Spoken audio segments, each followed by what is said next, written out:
Today we're going to focus on the end game. We're at the end of the super debt cycle. It's not something that I came up with, it's a well-known concept. And the debt super cycle is this graph right here. What happens is that we as human beings tend to think this time is different and we can continue to borrow more and things work along well. And we borrow more and things work along well. And then we borrow some more. And we keep at it. You'll notice that that curve from the bottom there all the way to the top, it goes right on, those gray bars are recessions. It goes right on up through them. And then you come to the end. And you have a deleveraging recession, which is fundamentally different than anything anybody in this room has experienced. This is not your father's recession unless your father went through the 30s. This is a different type of recession we've just gone through. And I'm going to try to demonstrate to you today that this is not something that's over. This isn't some V-shaped recovery. We can't look in past data and say, look at all this past history, and on average we come out of it like this. No, it's changed. You can't look at past history to predict future results. Now, to give you an idea of how important leverage was, well, the first thing is, towards the end of this cycle, we were having to borrow $3 and $4 to produce $1 of growth of GDP. Whereas at the beginning of the cycle, the leverage gave us a 1-to-1 shot or something thereabouts. And what happens is, as we take that leverage off, and we're going to look at that, then that reduces the total amount of capital that's available to work. And that reduces GDP and the ability to grow. Now, this is an interesting chart. This gives you an example of what leverage and debt does. Everybody knows that in the United States, we borrowed against our homes. The red bars, by the way, this was prepared by Greenspan and his partners, so this was, fairly legitimate economists. But the red bars, well, somebody would disagree with that, a few guys, but you got to give Greenspan his due. The red bars are what GDP would be without mortgage equity withdrawals. Look at that. In 2001 and 2002, we would have had back-to-back negative years. We would not had George Bush for the last 4 years because nobody's going to get elected or re-elected with 2 negative years, and it would barely have gotten above 1% until 2006. But mortgage equity withdrawals took us up to well over 3% average for those years. That's the difference of us borrowing money against the future. Turns out that money against assets that weren't quite as good as we thought, and we all know about the subprime problems. But this is just one illustration of what leverage did to be able to allow us to grow. Now, the Fed, European Central Bank, Japanese Central Bank, all the various governments of the developed world are running a great experiment on our economic body. And the experiment is over which one of these dead white guys is right. Now, economics is somewhat akin to religion. They all start with one guy. He writes a book. His disciples go out and proselytize and think that that book has all revealed wisdom in it. And any other competing book is just garbage. I have to tell you that I'm kind of agnostic. I worship at all the altars. They've all got something to tell us. But they all, if you follow them, completely are going to lead you into an alley where you're going to get mugged. Right now, the Keynesians have the reigning paradigm. But we're going to show you why that's a problem. But you can't take the Austrian solution. I mean, that's got a constituency of 1 in the House of Representatives. That's my friend Ron Paul. That's not going to happen.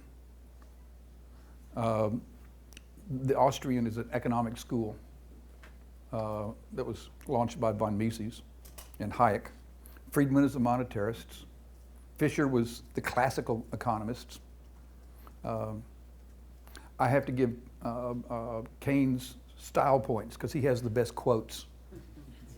I mean, it's just so frustrating because I'm not a Keynesian, but he does have the best quotes. Okay, now, what's the experiment? We're going to run through some equations here. These equations are what is known to all of you mathematicians and engineers as identity equations. They're true whether it's the US or Greek or Great Britain or Japan or Argentina or Spain. This is just the way it is. Now, this is a very important equation. We're going to come back to this slide a little bit later after we've gone through this stuff, because if you grasp this, you're going to understand why we are at the end game. And by the end game, let me define that. I think in the developed world, we've gotten down to where we have binary solutions. We are path dependent. Our future depends upon the path that we choose. We still have some choices in some countries. Some countries have bad choices and disastrous choices. Some countries have less bad choices, but they're all bad choices. There are no good choices at this time. There's just some that are better bad, if that makes sense. Now, GDP is equal to consumption plus investments plus government spending plus net exports. Now, consumption is business and consumer spending. Investments is private investments into businesses and existing businesses and new businesses that create jobs. Government spending, we all know what that is. And net exports.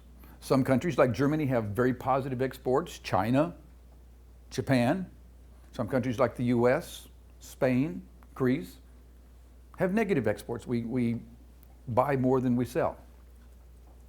Now, I'm going to want you to look at something here. If we see that C drops, which is the recession that we've had, okay, consumer spending and business spending dropped. If you want to try to keep GDP falling from 2 more, the Keynesians come along and say, you got to increase G. So we're running big deficits because that's what you've got to do. Otherwise, you fall into a depression when you're at the end of a debt supercycle, when you're coming to that end where the bond markets are going, I don't know that we want to give you any more money.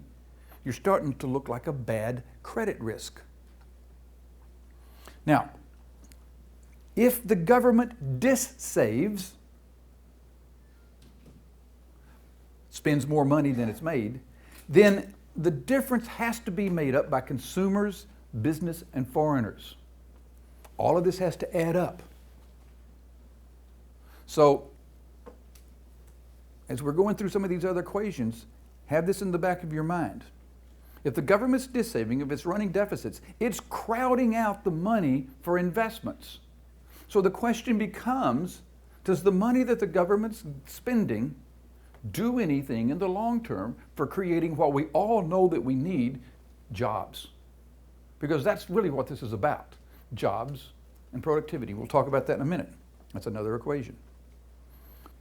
GDP is also equal to the supply of money times the velocity of money, which is equal to the price times the number of transactions.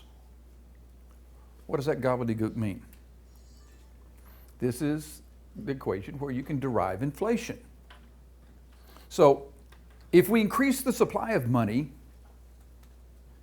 all things being equal, the price and you don't increase the number of transactions, the price that you're paying for the stuff should be going through the moon. You should be seeing a lot of inflation. And the gold bugs are going nuts because, as we're going to see in the next, well, we'll just go ahead and look at it. The adjusted monetary base is going through the ceiling. If you're Friedman and the monetarist, they're telling us we should be seeing inflation. Because when Friedman did his classic study where he says inflation is always and everywhere a monetary phenomenon, what he means is the supply of money. The period of time that he looked over, the velocity of money was stable.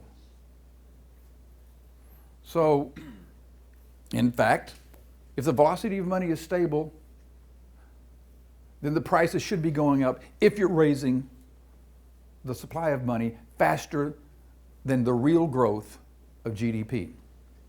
Now, the problem is we're not getting any really multiplier for this, the money, the monetary base. That's kind of what the Fed can actually control. M2 is credit and savings and everything rolled in. And it's gone flat on us. Why would the supply of money not also be exploding? Well, the velocity of money is slowing. You'll notice it's coming back down to the level where it has traditionally been. And it doesn't, it's still going down. The latest data says that there might be a little hook on it. But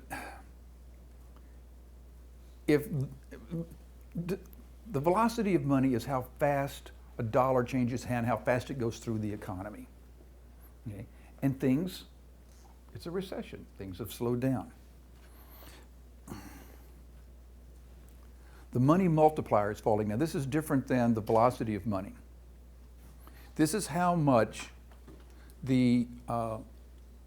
when they create the monetary base, how much of a new dollar that the Fed prints, how does it translate into an increase in M1? And in fact, it's gone negative.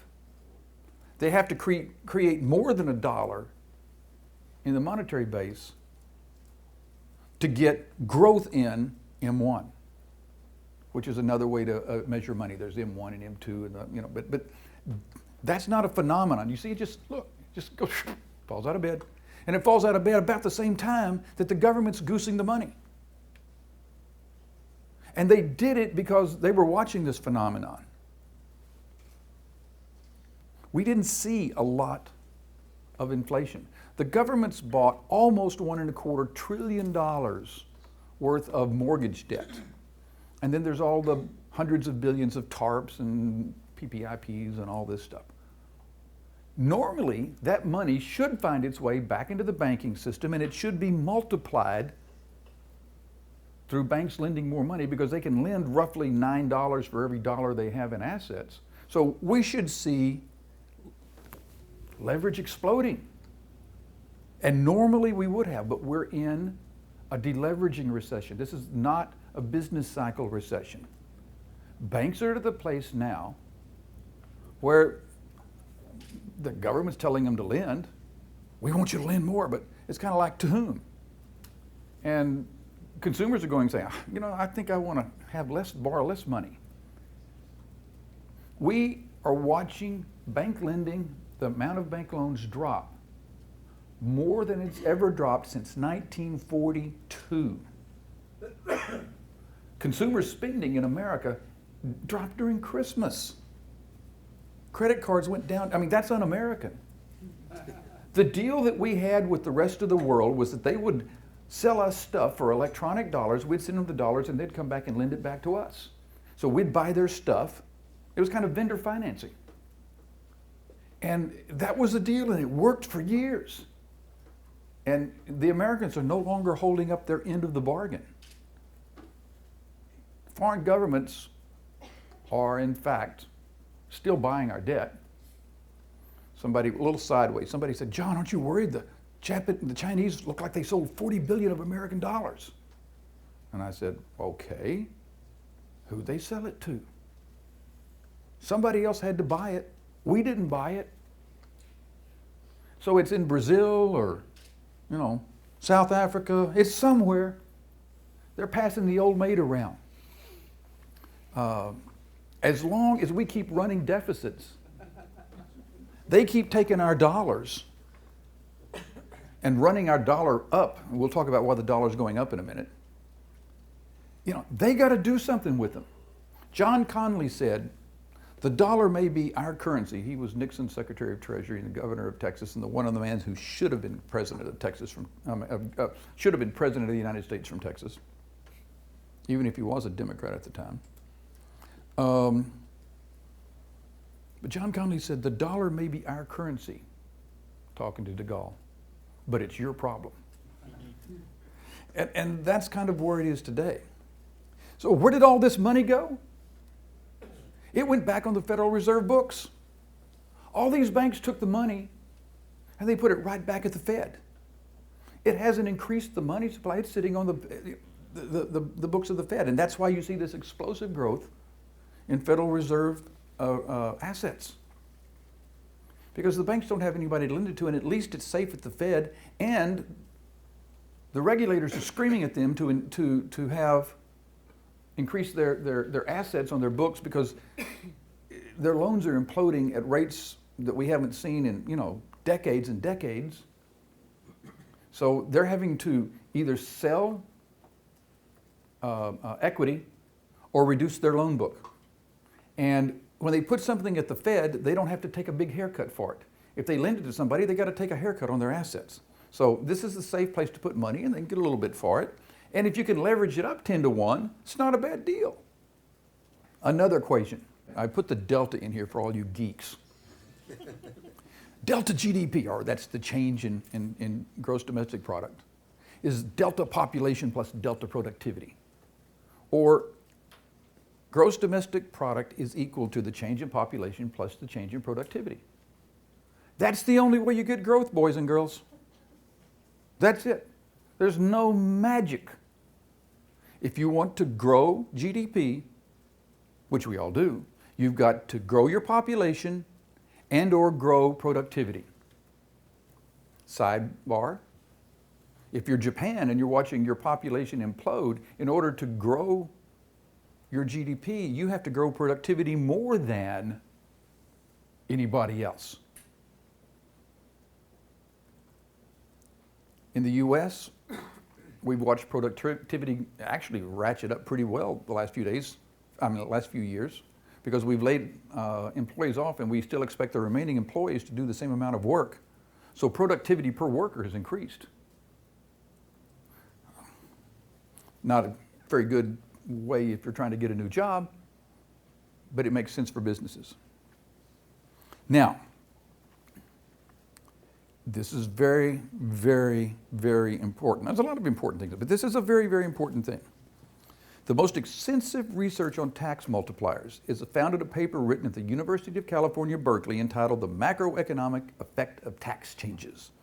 Estimates based on a new measure of fiscal shocks by Christina D. and David H. Romer, husband and wife. And Christina Romer now chairs the President's Council of Economic Advisors. This is not a Republican document, okay? What have they found? That the tax multiplier is 3, meaning that each dollar rise in taxes will reduce private spending by $3. A tax cut increases private spending by $3. That means if you increase taxes by 1% of GDP, you're going to reduce GDP over the next 2 or 3 ensuing years by 3%. We're going to come back to that in a second. But think about that. You increase taxes, it reduces GDP by a multiplier effect of 3. But there's other economists that have come up with the same data. This is not startling. Some Italians economists has done a lot of famous work in Europe on it. It seems to go across the borders. There's something about tax cuts and tax increases when they become permanent that work themselves into the private economy in an entrepreneurial manner. Now, It gets worse. Barro at Harvard and Perotti at my friend's Italian university, independently of Romer's, say that each dollar increase in government spending reduces private spending by $1. Now, this isn't tax increases or decreases. This is just a $1 increase in government spending. So if you keep taxes neutral but you increase government spending, you're reducing private spending with no net benefit to GDP. But if private spending is dropping, the government doesn't spend, GDP is going to drop. So Keynesian argues that you've got to do that. And that's why you run, stimulus programs. Now, the impact, this is from McKinsey, that the impact of deleveraging on GDP growth is not something that happens in a year. It stretches out over a minimum of 4 to 5 years and can last as long as 10. It restrains growth for a long period of time. Volcker yesterday in San Francisco at a conference, one of my friends was attending, he sent me a summary, and basically Volcker says we're going to have a slow growth economy and high unemployment for the next 5 years. He's basically echoing what the McKinsey, he doesn't echo anybody, he's his own man, but he's basically saying what the McKinsey study, and what they did was they studied these deleveraging recessions going back in lots of different countries over lots of different years. Now, there's a book that came out last year that's a very, very, very important book by Carmen Reinhart and Ken Rogoff. They looked at 66 countries and 250 financial crises. And the key of analyzing this, because they're not trying to come up with a theory, they're just saying, here's the data. This is the first time somebody's just compiled all this stuff for us. You'd think it would have happened before. This is a very important book. And the average lay guy, they were very nice. Now, I read the whole book, but you can read the first chapter and the last 5 chapters because they've structured it like that, and you can get the gist of it. So in about an hour and a half, in very clear reading, you too can go, my God, we're in trouble. Because what it says, and the conclusions are, that government actions, even involving sizable sums of money, are far less helpful than they appear. As the book states, infusions of cash can make a government look like it is providing greater growth to its economy than it really is. In the third quarter, without government stimulus money, the economy would have been flat. So we were up, 2.2%, so that's, or 1.7 or whatever it was. That should be a good thing, right? Yeah. But how long can you keep doing that? That's the question we're going to come to in a minute. Further increasing leverage to solve the problem only leads to greater systemic risk and the general economic underperformance. Now, what that means is you can't borrow your way out of a debt crisis. If you're in debt up to your ears personally, you can't borrow more money to get out of the crisis. Now, you can borrow some money to pay off the other guys, but you're only creating larger debt. Now, as we go through the debt supercycle, we can keep borrowing and growing and borrowing and growing, but when you come to an end. Now, what we've done now in the US is the private sector, especially homes, are deleveraging. And the government stepped in to say, we're going to offset that. So actual total debt is still rising. So my friends at Bank Credit Analysts and others would argue the debt supercycle is not over. We're still seeing total debt grow. What I'm arguing here is that, yes, that's right, but it can't do that much longer. The conclusions that they came to, that financial crises occur when debt is excessive relative to income, whether public or private or both. You have too much public debt and too much, and you combine them. And it doesn't make any difference who the debt is owed to. You can't look at the Japanese economy and say, well, they owe it to themselves. When you get too much debt, game's up. You've got to restructure. There's ways to do it, and there's consequences, and we're going to talk about that.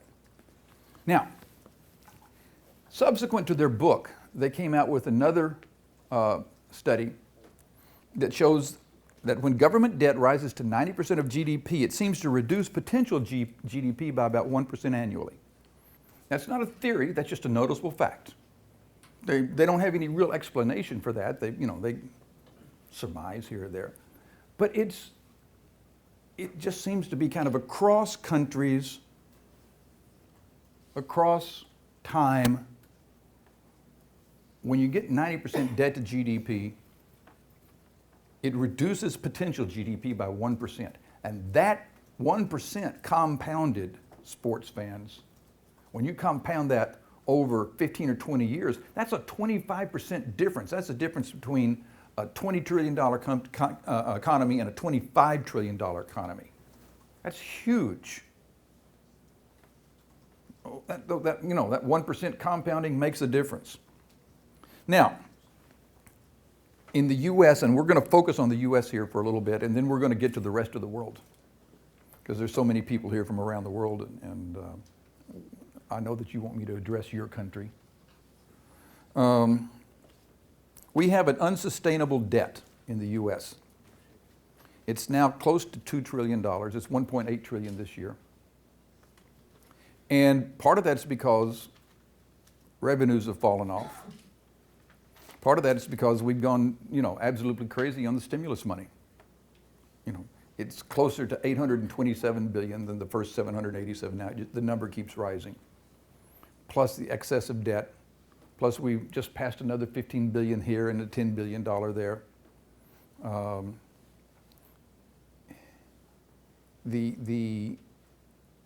What happens is when you look at this, you get this chart.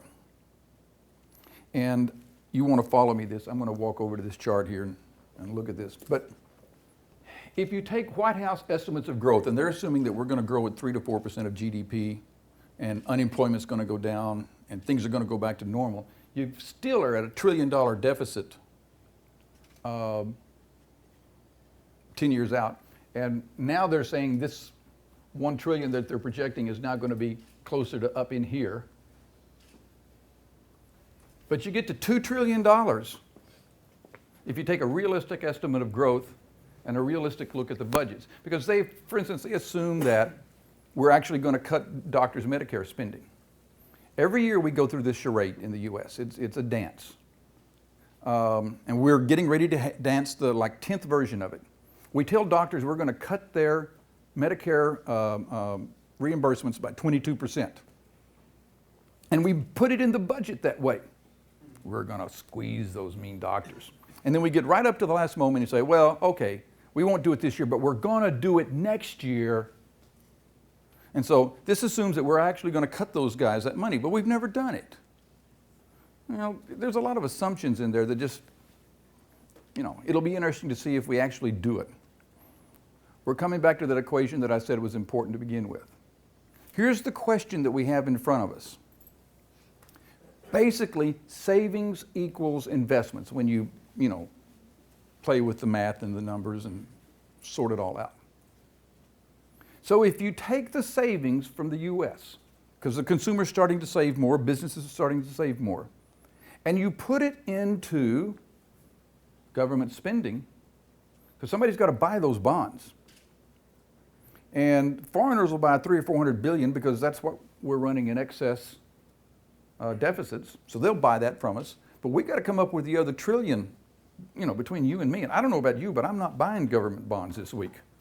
Now, that means the rest of you got to buy a lot more. That sucks money. Oh, wait a minute. The banks are taking the money they're supposed to be lending to us, and they're buying the government debt. So what happens is private investment, which is where you get your jobs and your growth, gets squeezed out. Now, you don't get jobs from government investment. Government spending is, I'm not against government spending. You got to have police, you got to have firemen, you got to have army, you got to have all this stuff. But you've got to recognize, we have to recognize that government is not the engine of growth. Small businesses in this country primarily are the engine of growth. That's where 85% of new jobs are created. A little bit more philosophical, just as a thought. What's money? Is it M1, is it M2, is it gold, is it cash? Cash is about $2 trillion, but it backs credit of 50 trillion. Cash, I would submit to you that money, because you and I think of credit as money. If we've got a credit line and we can tap it, we think we've got money. That's just the way it is. Until the bank takes the credit line away, or or dad cuts you off.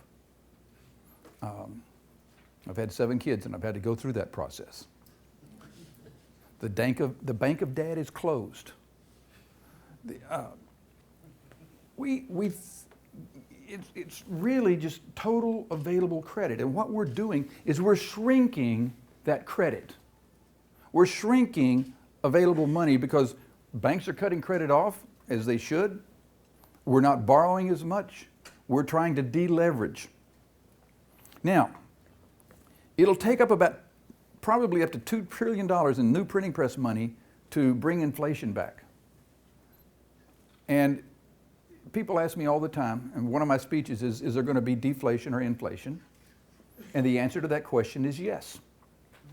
The government can print a whole lot of money before they start bringing inflation back. But you better hope they bring inflation back, because you don't want to be in a world of deflation. That's the 30s. That's not a good place to be. Now, they should be able to do it. Other than Japan hasn't been able to bring inflation back, and God knows they've printed money. When you're in and they leveraged up far more than the US did, far more than Europe did. And they deleveraged for 15 years. And now they've got a shrinking society. I mean, they're literally dying for the last 3 years. The population's growing. So they're in a rough place.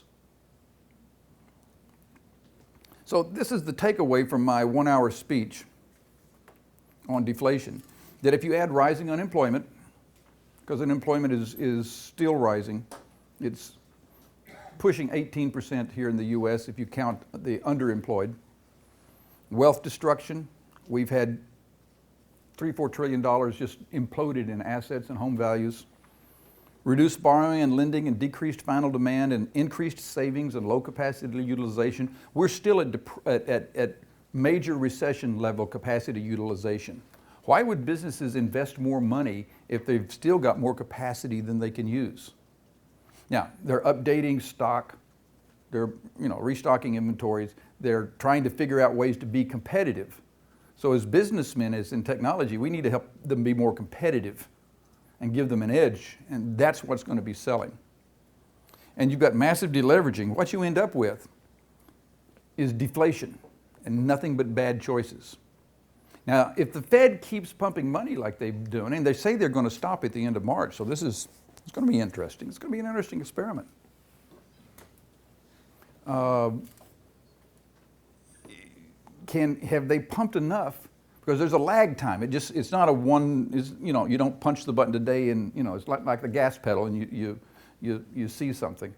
It's a lag of about a year. So have they pumped it enough that we're going to see some inflation? Because we want to see some inflation, not a lot, but we know how to deal with inflation. We can back the money supply off.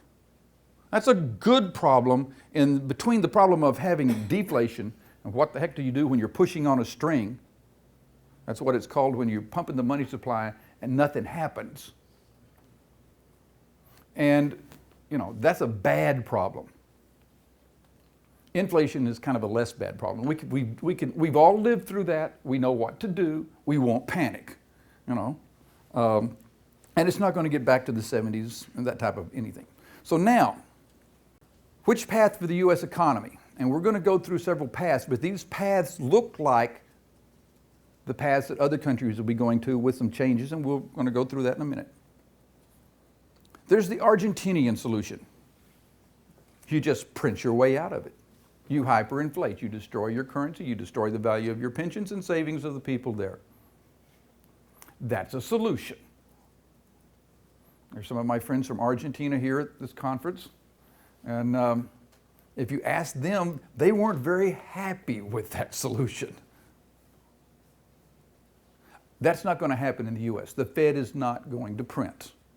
I mean, that's like a 1% chance of that happening, even though Obama is unbelievably going to be able to appoint 5 members of the of the Board of Governors.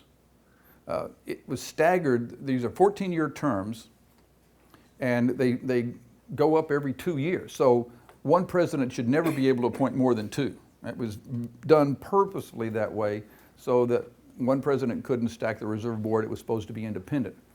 And just randomly, people resigning, and Chris Dodd, God is good to this country that he's not going to be back in the Senate. He risked this entire country by not allowing Bush to appoint Fed governors. They were down to the minimum number of governors to have an emergency meeting. If they had lost one more governor, if one had gotten sick, they could not have taken emergency actions. That was a risk that thankfully never happened in this country. But it was a huge, huge risk to the body politic. And he did it for political reasons, so I don't think you play politics with the Federal Reserve, but he did. So anyway, we're not going to take the Argentinian solution. Some countries may. It's a choice. It's a political choice. It's not an economic choice. Because we're to the place now where I'm presenting the economic outcomes, but all of the choices are political. And each country gets to decide what their politics are going to choose. They get to have a national conversation, just like the U.S. is going to have a conversation, and we're going to have to decide what our choices are going to be.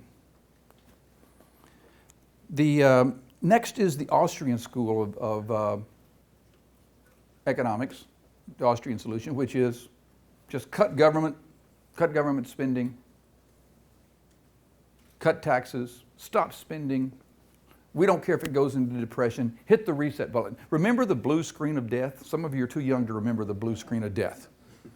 You know, you'd be typing along and you'd get this blue screen and you couldn't Control-Alt-Delete. The only thing you could do was go to the plug, pull it out of the wall, wait about 10 seconds and plug it back in and reset. Okay? Well, that's kind of what the Austrians would like us to do. By the way, the reason the Austrians don't quite get where we are is they don't, von Mises didn't believe in the velocity of money. That was a Fisher construct that came along after von Mises. So the Austrians say, well, no, that doesn't exist, doesn't make any difference. So that's why you have to kind of worship at all the altars. They all have something to say. As I said, there's a constituency of one in Congress, that's Ron Paul. You know, for that solution, it's not going to happen. I was having drinks with Neil Ferguson, and he was having scotch. I was having tequila in Dallas one summer, and we were sitting outside on the bar, and we solved the world's problems. And if she hadn't interrupted us, we were getting ready to put it on a napkin. But I was going through my choices, and he had heard. He said, "Well, John, there's one other choice, and that's the Eastern European choice." And I said, "Well, what's that?" He says, "Well, the Eastern Europeans, when they fell out from under communism, they got to restructure from ground zero. Let's just think about what we're going to do. Well, let's go to low taxes and we'll structure this and we'll do that." And I said, "Well, that's an option for the U.S., but we can't even agree on health care. There's some obvious stuff you'd think we could agree on.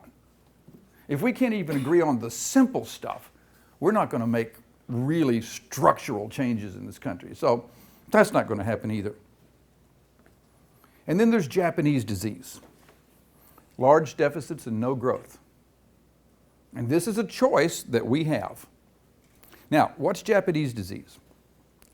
Total Japanese debt to GDP is about where it was 20 years ago, but the government debt has risen from 51% to 200%. It's rising about 10 to 12% a year right now.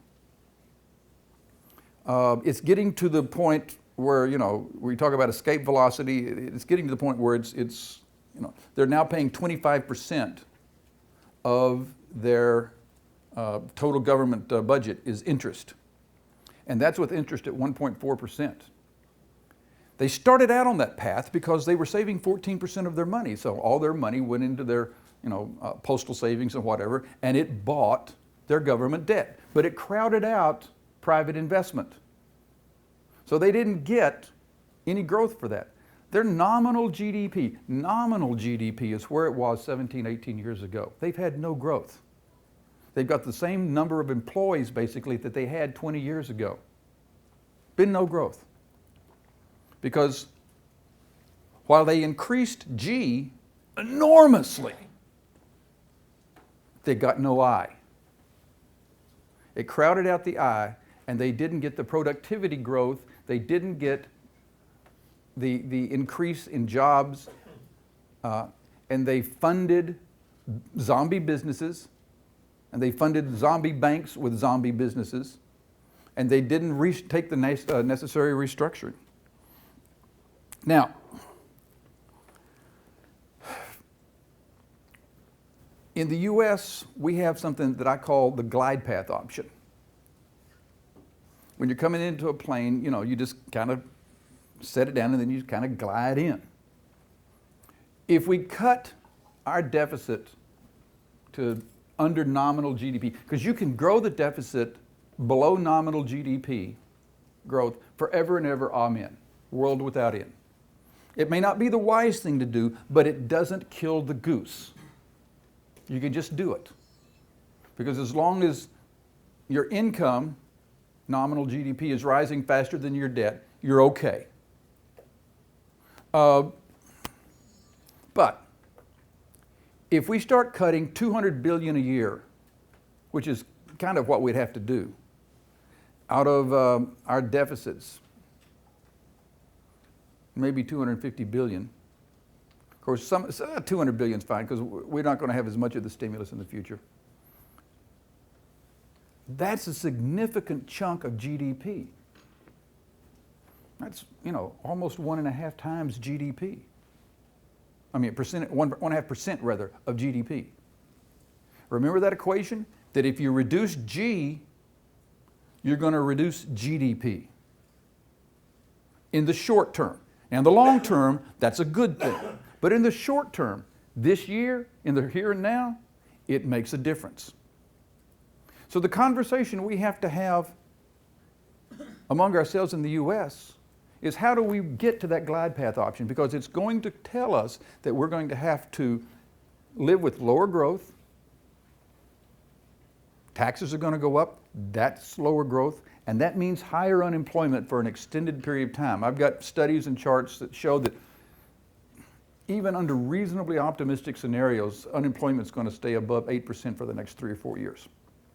If you don't make optimistic scenarios, optimistic projections, it starts looking closer to 10%.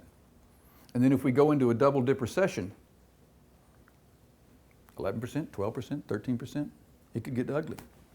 I happen to think that we go into a double dip recession because we're going to try to raise taxes between the federal government and local governments by over 3% of GDP next year and reduce the G spending as well. And we're going to be doing that when the economy still has close to 10% unemployment and the stimulus will have been pulled off by then.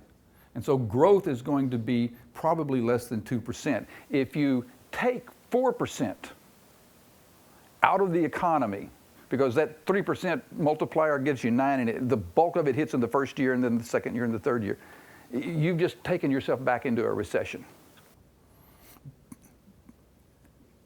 We could get out of that by saying, okay, we're going to phase the tax cuts in over 4 years. I mean, tax increases in over 4 years. It doesn't seem like they want to do that. It seems like they want to pile more tax increases on it. But that's the choices we're facing. As a country, we're going to have this dialogue and says, can we afford 2 wars? Can we afford the education bills? Can we afford Medicare? What can we afford? Because if we don't get it back down, then the deficit keeps building up, and at some point the bond market says you're not credible.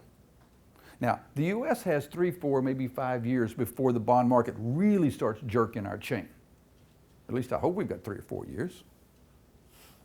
Because what happens, and here's where the rest of the world is. Everybody's aware of the problems of Greece. Their choices right now are between very bad and disastrous. The very bad choice says we're going to reduce our government spending by 4% of GDP a year. That would be the equivalent of us dropping $600 billion a year here in the US, just to give you some balance, okay? They're going to reduce it by 4% of GDP a year, and then again, and then again. That's guaranteeing them a depression.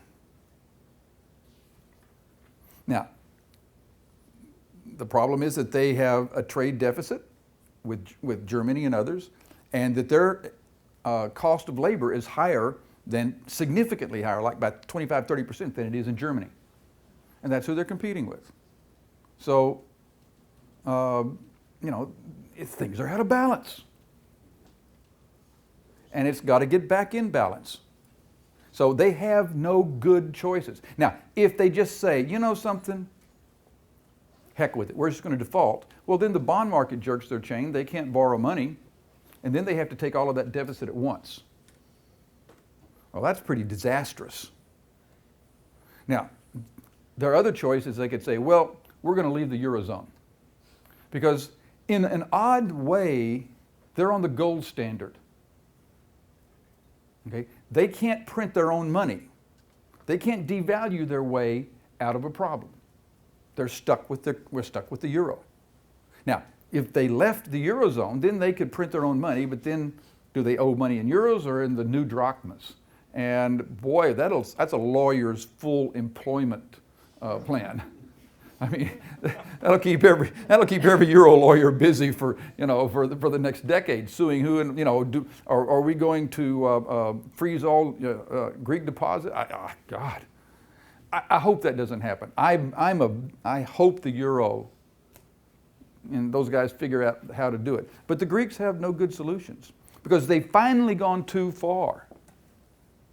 And they're only at 125% of debt to GDP, not the 200 that Japan is.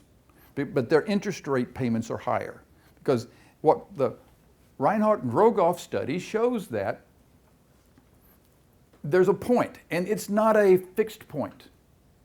There's a point at which the market says, we don't think your income is capable of paying the bonds. It's about confidence. A year ago, everybody was confident about Greek debt. They could borrow money at, a small premium over German debt. Today, it's like 350 basis points, 400, and if they aren't credible, it's going to become 600 and 700, and then they won't be able to get it. One of the conclusions that the Reinhart book, Rogoff book, came up with is that it keeps going along, and it keeps going along. And thus the title of the book, This Time is Different. Because in every one of those cases where you have a financial crisis, all of the people said, this time is different. We're different than all those other guys. We're different because we're, whatever. It's always something.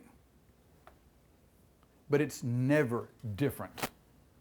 There's a limit to the amount of debt, and the market says at some point, we don't believe you anymore. And once that limit is hit, getting that credibility back is very, very, very difficult. It involves an enormous amount of pain.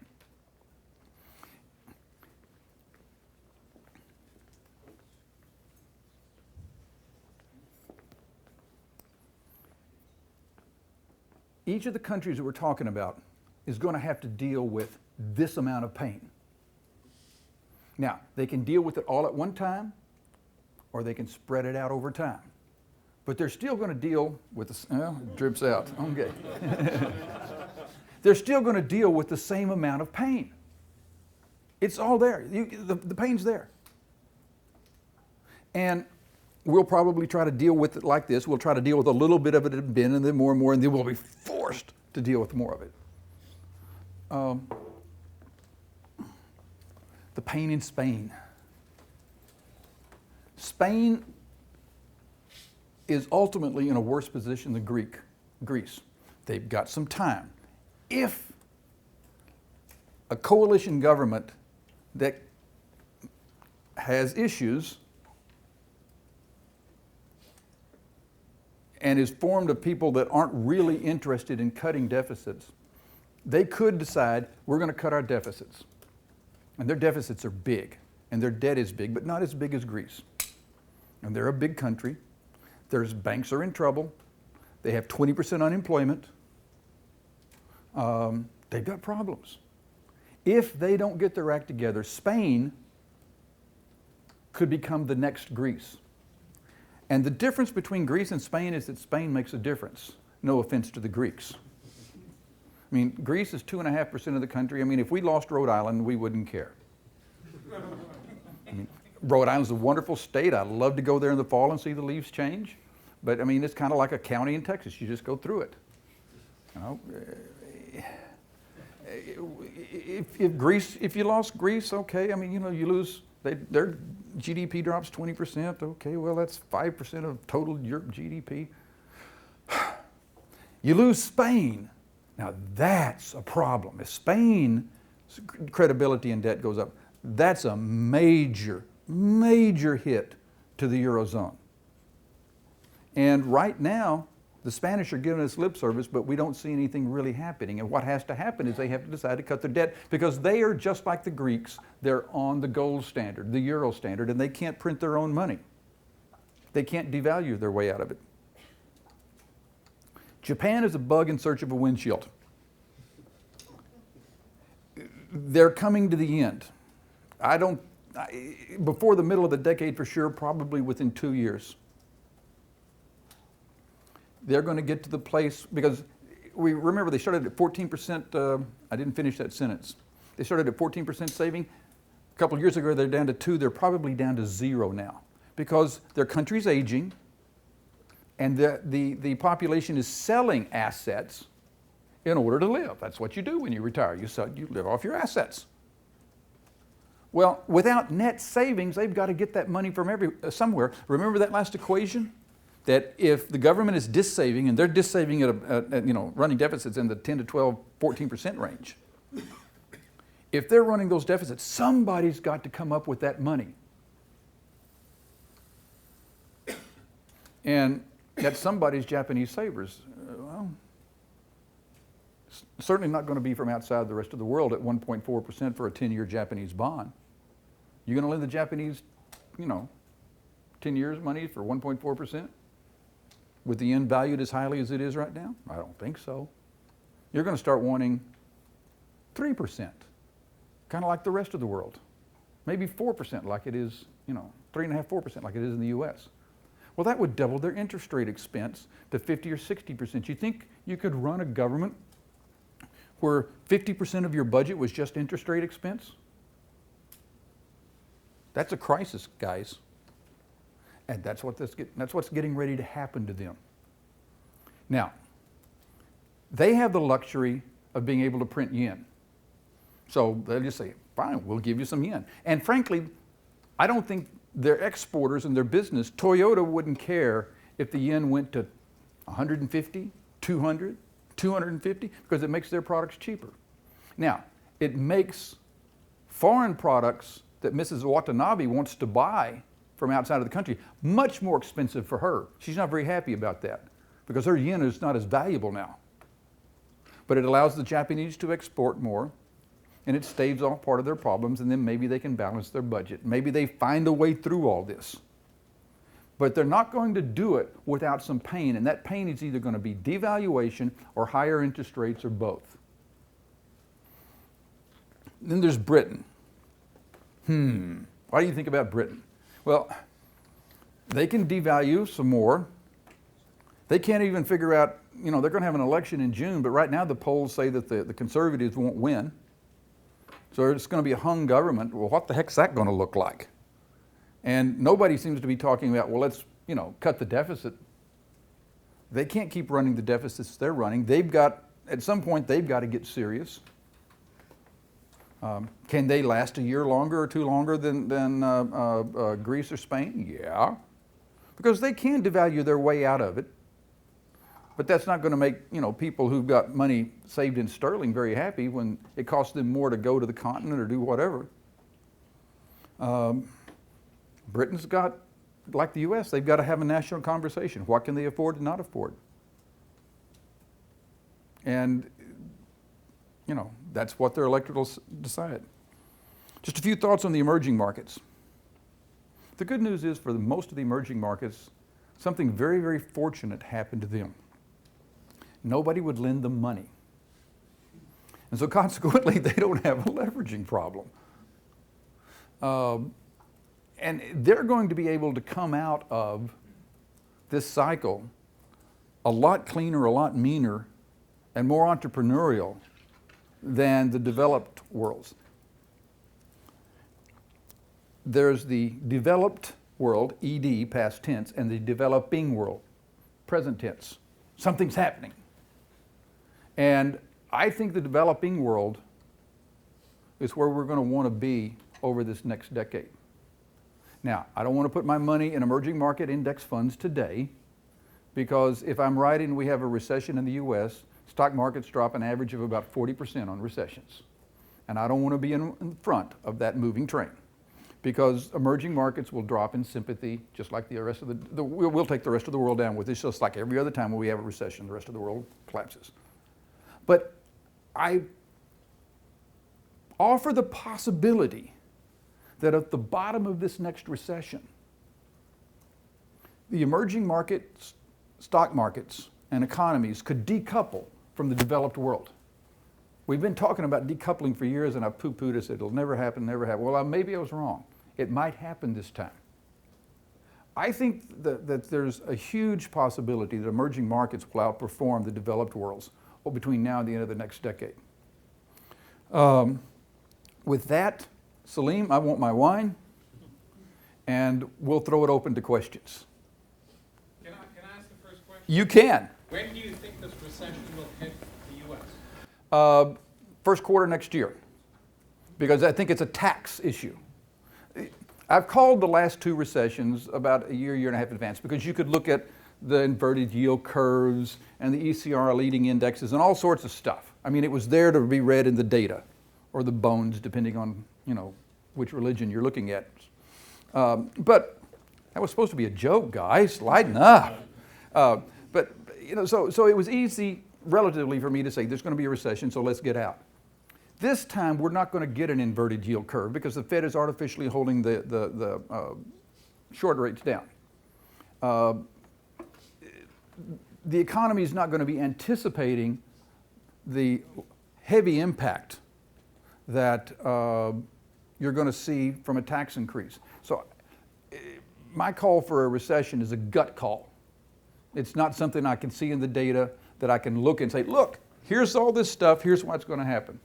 But I cannot see, if Romer's right, if Rogoff's right, you cannot increase taxes by 3% of GDP, 9% total drop of GDP over the next 3 years without, yes sir, without significantly affecting GDP in the short run. By the way, guys, one of the things that I write in my letter, and I've been writing for years, is we muddle through. Okay? Now, if you see what's coming, you can adjust your businesses for it. You don't have to just sit there and let somebody, pound on you. You can adjust your portfolios, but we muddle through. And as we readjust, because that's what we do, and we deleverage and we get back to the blue screen of death, we hit the button and we turn it back on. All of this new technology we've been talking about this week, all of it starts to kick in spades in the next decade, and we see another roaring bull market. I think we see a bull market in biotech this decade. I'm starting to buy biotech stocks, mostly small caps, micro caps, because to me it looks like the gold market in the 70s, when you had some stocks just go through the moon, and everybody says, oh, I missed that one. So what did a gold stock become? It became a hole in the ground with 4 promoters standing around it saying, we're going to get gold out of that hole. And they'd tell the story, and people would buy the stock and it would go up. It became a bubble. And then there was the tech. Too many of you, the tech was a painful memory, so we won't go into that. And I think biotech's going to be the same thing. In 5 years, a biotech company is going to be a test tube with 4 doctors standing around saying, this is what we're going to do with this test tube. And it'll be a story, and they'll come out public too fast, and we'll jump into it, and we'll buy it, and it'll go up. It'll be a bubble. And just one time in my life, dear God, please, I want to be at the beginning of a bubble.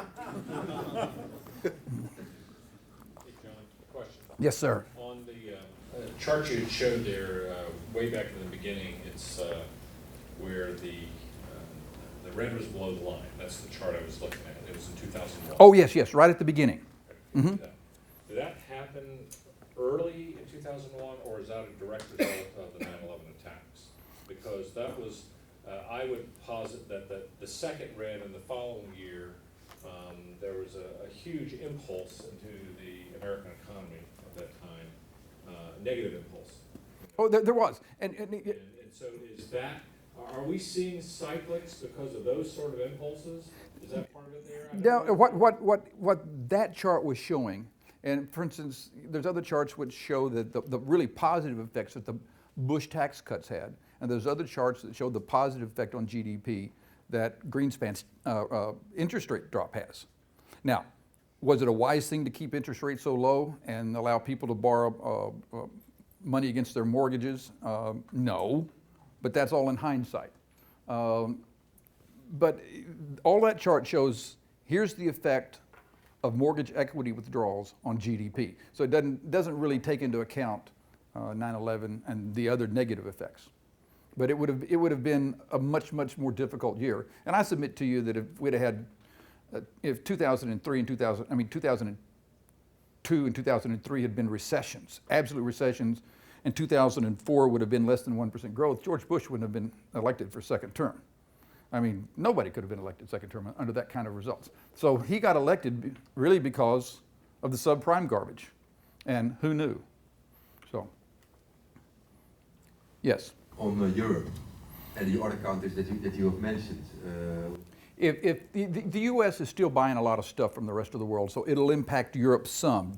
China more than Europe. But it will. Europe's in recession right now. The data came out this morning that says that Europe had negative growth this last quarter.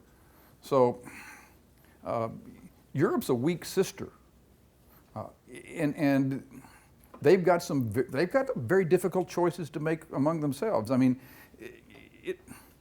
it's not like, I mean, if Illinois defaults on its debt, I mean, they owe $95 billion into their pension company. They're like 15% of debt to GDP, and they can't print money. They're on the dollar standard. It's not unthinkable that some state defaults on its debt. Well, that's not going to destroy the dollar. Who cares? I mean, I feel sorry for the taxpayers in Illinois, but in Texas, we've got our own problems. But in Europe has a federal system, completely different system, and it's neither horse nor cow, and they created a monetary union without creating a political union, and now that I mean, Friedman says when they joined it, he says the euro won't last after the first big crisis, and Friedman's pretty smart. We'll see. The world needs the euro. Man, I hope they can hang together and they figure it out. But they're going to have some real tough homework for them to be able to hold it together. Now, I've got a lot of friends that talk to a lot of monetary authorities and central banker types, and they're all convinced they're going to be able to pull it off. And then I've got a lot of friends that are on the, who are there, and they talk to other people, and they say, "Nah, won't happen." Mostly the Swiss guys don't think it'll happen, but we'll see how it works. I believe that there will be a double dip as well, and whether it's Q4 of this year or Q1 of the following year. It's immaterial. Yeah. Where do you put your cash during this time to preserve and position yourself? And the second part of the question, I've got 30, I'll ask one, ask two, and I'll come back later. The second is, I've been speaking to friends of mine who are active in gold, and they're bullish on gold and saying it could hit 2,000 or as high as 5,000. What's your view on gold over the course of the next couple of years, and where would you put your cash, or where are you putting your cash?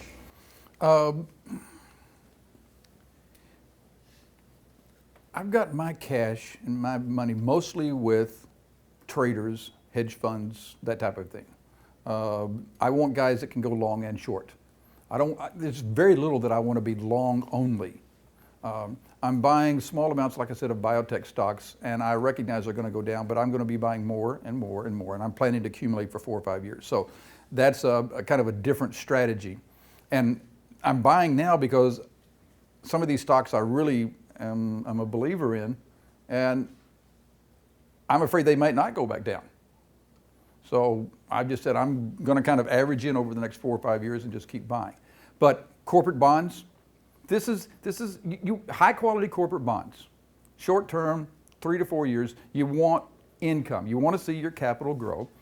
I don't want to go to high yields unless you've got a trader that's trading high yields for you. That's a way to do it, and I've actually got a trader that trades high yields for me. Okay, well that's good, because I want somebody to be able to, because high yields tend to trend, and that can be fun to ride those trends, but you don't want to be on the trend when it's going down. And if we go back into recession, the high yields will go back down again. The corporates will still, you hold them till they're done, and yeah, General Motors. You want to buy AAA General Motors assets, yes. I know I'm talking real AAA stuff, and not Fannie Mae's. I guess the government's going to guarantee Fannie Mae's. Everybody should have some gold. I don't know that gold's going to go to 2,000 to 5,000. I think the euro is going to parity. I said in late 2002, early 2003, when the euro was at 88 cents, I said the euro is going to $1.50, which shows that I'm an optimist. It went to like $1.60. And then I said it would go all the way back by the middle of the next decade to $1. Big, long, round trip. Because the Euroland has fundamentally worse problems than the US has. As bad as our Medicare is, as bad as our Social Security is, they're worse. They've got problems. And that's going to be a drag on the euro. They've got demographic problems that are far worse than the US. They have some issues. I don't want to be long the yen. I think the dollar gets stronger against the euro and the pound. The yen could get stronger because of the way the carry trade is working out. But the yen, I believe, ultimately goes to 100, then 125, then 150, then we'll see if it goes to 200 or 300. If you want to be long gold, you can be long gold in terms of euro. So, you would short the euro, buy long gold, and you could do that with ETFs. Because the gold may not rise all that much in dollar terms if euros and the pounds and the yen are dropping. So you want to own it in euro terms or pound terms. And you can do that by buying one and selling the other.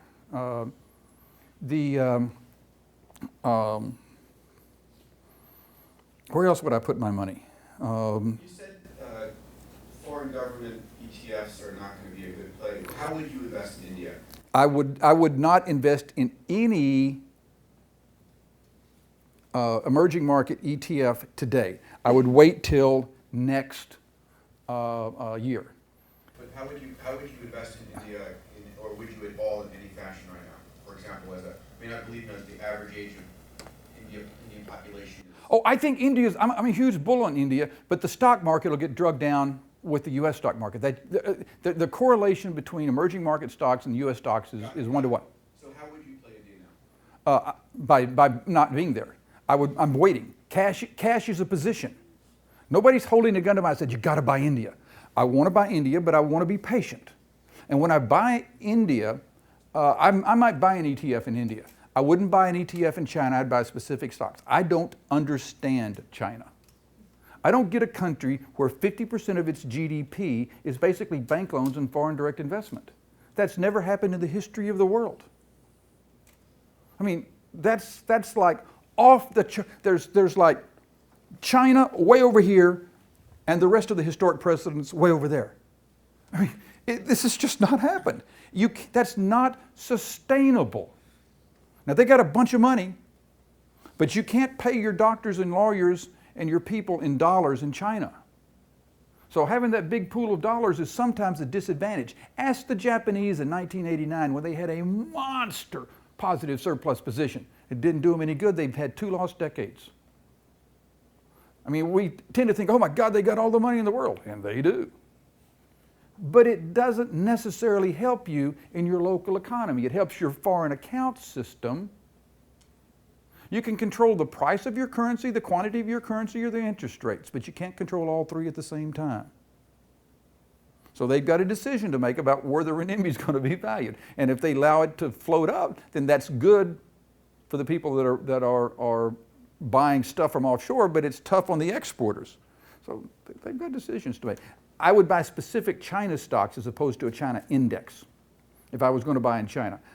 Brazil, big believer in Brazil. If the Argentinians kick the Kirchhoffs out, I'd want to start looking at Argentina. I like the entrepreneurial spirit in that country. South Africa, I think there's a lot to be said for South Africa. I want to own African farmland, African agriculture. They're going to feed the world there. That along with Brazil. And Salim's telling me I've got to stop and let you talk. Yes, sir. I mean, you focused a lot on government and what it has to do in terms of debt, but what advice do you have for the financial community to avoid the mistakes that have gotten us into this mess?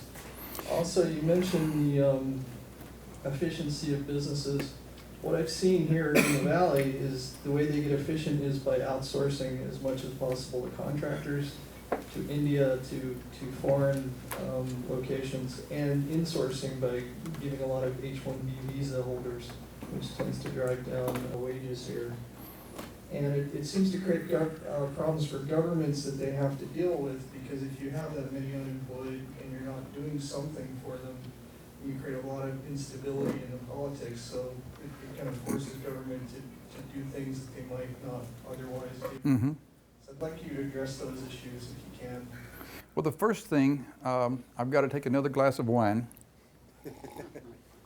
because I get really, really angry that we have not addressed the fundamental problems that caused the last crisis.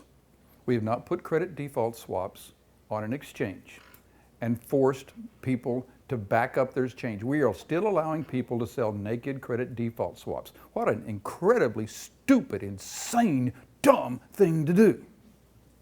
And you know why we're doing that? Because the banks make about a 2 to 3 point spread when they sell a credit default swap that's not on exchange. And if it was on exchange, it'd make $8 a round turn. It just devastates one of their product business lines. So you think they're lobbying to keep it off an exchange? Yes. We should just, I'm not a Tea Party person, but I could be Tea Party about that. I could go ballistic on Congress for not putting credit default swaps on. Why we haven't gone ahead and put Glass-Steagall back in, it's beyond me. I was all for the repeal of Glass-Steagall. I will admit it. It was a mistake. We made a mistake. It's like when I tell my teenagers, if you make a mistake, own up to it, fix it. Okay? Let's fix it. Let's go back. Banks should not have their capital in a trading operation. Shouldn't be at risk. No. And furthermore, if you get bigger, the less leverage you should be allowed to have. You should not be allowed to be a systemic risk to this country. If I'm not getting dividends from your bank, I don't want to have taxpayer money go back in. And we are not fixing that problem. And I could just, there's just a lot of things that we should be doing, and we are not doing them. And Chris Dodd is once again, he and Barney Frank are at the center of the problem. Barney Frank was the one that says we want to roll the dice with Fannie and Freddie, like 7 or 8 years ago, and let them go, borrow. And we saw how good a dice roller he is. Well, he's rolling the dice with the U.S. economy again. And if we go back into recession without some of these major reforms, we could be right back into a credit crisis, and we could be to the place, the most distasteful, disgusting thing that we did this last time was have to bail the banks out. But we had to do it. You had to hold your nose because the system would have collapsed. We would have had 20% unemployment. It would have been ugly. Well, okay, I would have thought we could have learned something, because I don't want to have to do that same thing again. And I don't know that there's going to be the stomach of the American people to do it. And guys, we could have a worse time next time because we're not going to have the ability to come in and bail. And we shouldn't even have to be there. So that's my rant and rave. And I'll drink another glass of wine and see if we can bring my blood pressure back down. We can take one last question. One last question, okay. I'm kind of interested in earlier in your talk, you mentioned our path dependency, Mm-hmm. and you put those 4 economists up there. And Yes. I'll put right on the table right here, I'm an Austrian. Okay.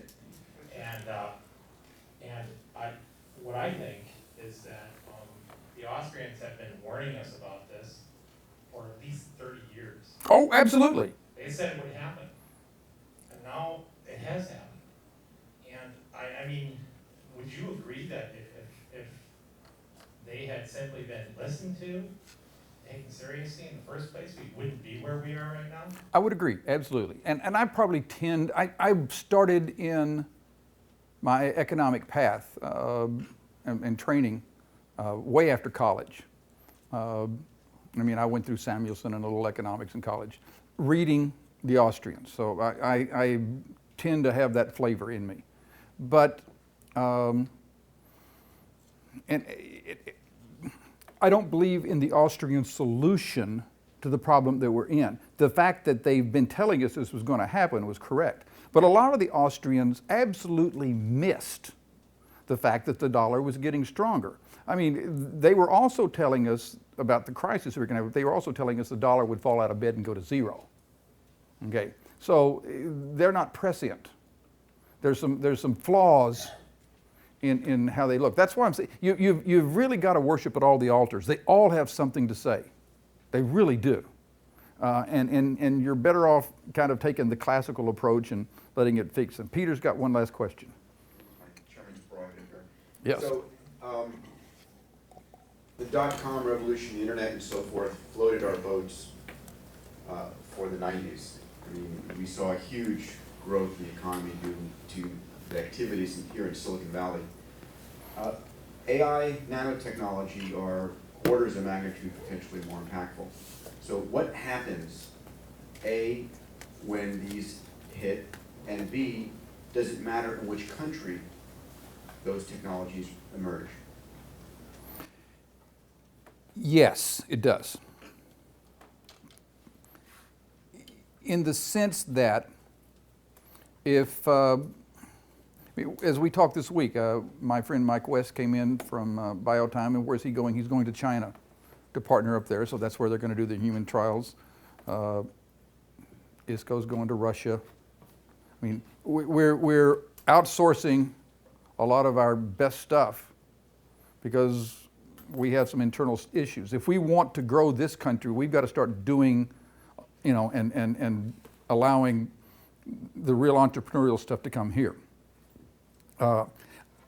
I think we hit the reset button over the next 7-8 years. We get back to, you know, we've gone through this deleveraging cycle. We've cleaned it out. And the new industries, I mean, I was really excited about what I saw about robotics and AI, because I just kind of dismissed it, and I'm a future type guy. But what I learned this week was exciting to me. There's an industry there. That's going to be huge. I mean, there's some wonderful stuff bubbling up. I see a lot of stuff, you know, that gets sent to me. And I'll close with this thought. I'm a child of the 70s. You know, I graduated from seminary in '74, in the midst of the worst recession ever up to that time. And, you know, just struggled to, you know, make ends meet, start a business. Nobody would hire me, so I had started my own. And the correct answer to the equation, well, let's go back. Think about what the 70s were like, because most of you in this room are too young, but the Japanese were beating our brains out. They were going to take over everything. They were buying everything, Rockefeller Center and, you know, golf courses. All of parts of Tokyo was worth more than California. Inflation, I borrowed money in 1980 at 18% from a bank to float $10,000 worth of paper so that I could get a deal done. You know, by the way, the next year they called it because their bank got in trouble and they just called everybody's note. And I just told them to go pound sand. So they called my mother and got her to pay. I've never been a fan of banks since. True story. But you know, it was inflation and taxes were high. It was Carter's malaise. Kind of like now. The correct answer to the question, where are the jobs going to come from, was, I don't know, but they will. It's still the correct answer today. I don't know where the new jobs are going to come from, but that's what an entrepreneurial America does. 140 million families will figure out how to get their own acts in order and do what's best for them. 1 million entrepreneurs will figure out how to turn a buck. 800,000 will go bankrupt and start up again the next week. That's what we do. That's the genius of this country. So, you know, we're down a little bit. We'll muddle through, but there's another bull market in front of us. There's another great economy. The world hasn't come in, and it's still dawn in America. Thank you very much.